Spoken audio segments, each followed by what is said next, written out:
హైదరాబాదులో హైడ్రా దూకుడైతే కొనసాగుతూనే ఉంది. అయితే ఈ హైడ్రా అంటే కాలువలు, చెరువులు మొత్తాన్ని పరిరక్షించటానికి మొత్తం దాని మీద అక్రమ కట్టడాలు అంటే ఇక్కడ ఎఫ్‌టీఎల్ పరిధిలోను, బఫర్ జోన్ పరిధిలోను ఉన్న ఈ మొత్తం కట్టడాలన్నిటిని గూడా కూల్చివేయటానికి పూర్తి స్థాయిలో హైడ్రా చర్యలు చేపట్టింది. దీంట్లో తాజాగా ముఖ్యమంత్రి రేవంత్ రెడ్డి చేసిన వ్యాఖ్యలు కూడా దీనికి ఊతమిస్తున్నాయి.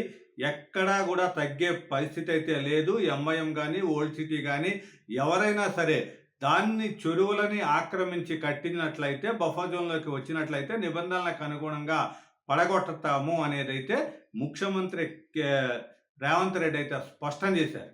అయితే దీంట్లో ఇంకో కీలక వ్యాఖ్యలు గూడా రేవంత్ రెడ్డి చేయటం జరిగింది. ఇక్కడ తన కుటుంబానికి సంబంధించి లేకపోతే తమ సోదరులకు సంబంధించి ఏవైనా కూడా ఈ చెరువుల పరిధిలో ఉన్నాయి, ఆస్తులు, కట్టడాలు ఉన్నాయని చెప్పినా కూడా తానే దగ్గరుండి కూలుస్తానంటూ తీవ్రమైన వ్యాఖ్యలు కూడా రేవంత్ రెడ్డి మీడియా చిట్ చాట్‌లో చెప్పడం జరిగింది. అయితే దీని మీద అందరూ కూడా హర్షం వ్యక్తం చేస్తున్నారు.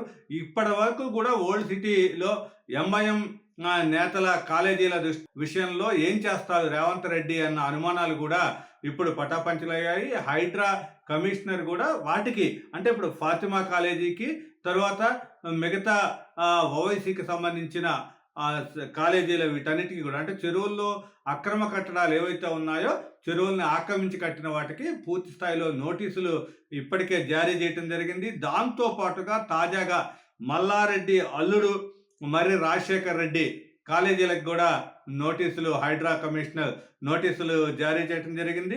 ఇక్కడ చిన్న దామర చెరువులో అన్ని ఆక్యుపై చేసి నిర్మించిన డిండిగల్ ఏరోనాటికల్ ఇంజనీరింగ్ కాలేజీ దానికి కూడా అంటే ఇది కూడా మల్లారెడ్డికి సంస్థలకు చెందింది. దీంట్లో మొత్తం వాటికి కూడా మొత్తం నోటీసులు ఇవ్వటం జరిగింది. అయితే ఇక్కడ హైడ్రా కమిషనర్ అయితే కీలకమైన వ్యాఖ్యలు అయితే చేశారు. ఇక్కడ రంగనాథ్ చెప్పింది ఏంటి అంటే ఈ విద్యా సంస్థల విషయంలో మాత్రం కొంత సంయమనం పాటిస్తాము. ఎందుకు అంటే ఇది ఇయర్ మధ్యలో ఉంది, ఎడ్యుకేషన్ ఇయర్ మధ్యలో ఉంది కాబట్టి దీంట్లో విద్యార్థులని అవస్థలకి అంటే ఇబ్బందులకి గురి చేయటం మంచిది కాదు కాబట్టి వాళ్ళకి నోటీసులు ఇచ్చాము. ఒక నెల రోజుల నోటీసులు, 15 రోజుల నోటీసులు ఇస్తాము. తర్వాత వాళ్ళ అన్నింటినీ కూడా వాళ్ళ విద్యార్థులను ఇంకో చోటుకి బదలాయించాల్సిన పరిస్థితి ఉంటుంది. తర్వాత వాటిని అన్నింటినీ కూడా చర్యలు చేపడతాము, కూల్చివేస్తాము అనేదైతే ఇక్కడ రంగనాథ్ హైడ్రా కమిషనర్ రంగనాథ్ స్పష్టంగా చెప్పడం జరిగింది. దాంతో పాటుగా ఇంకో కీలకమైన పరిణామం జన్వాడ ఫామ్ హౌస్.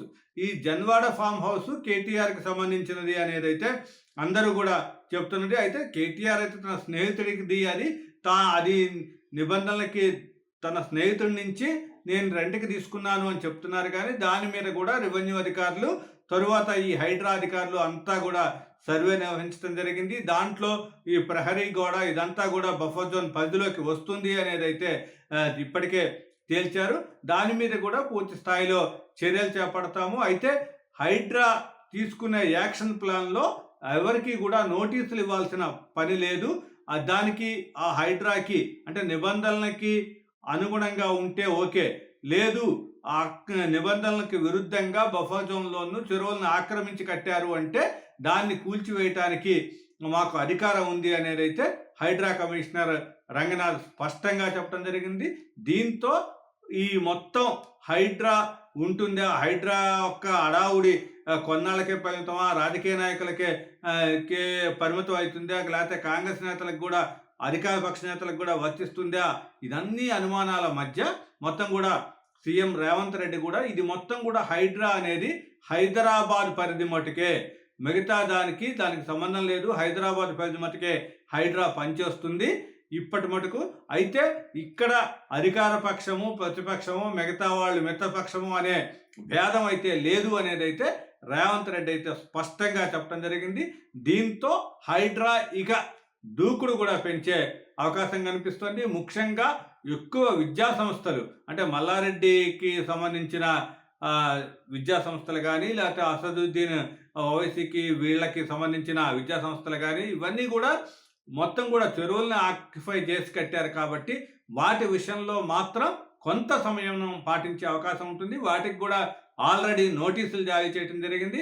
నోటీసులు జారీ చేసి వాళ్ళకిచ్చిన సమయం అయిపోతే వాటిని కూడా కూల్చివేస్తామనేదైతే హైడ్రా కమిషనర్ స్పష్టంగా చెప్తున్నారు. కాబట్టి ఈ హైడ్రా దూకుడైతే ఇప్పట్లో ఆగే అవకాశం అయితే కనిపించడం లేదు.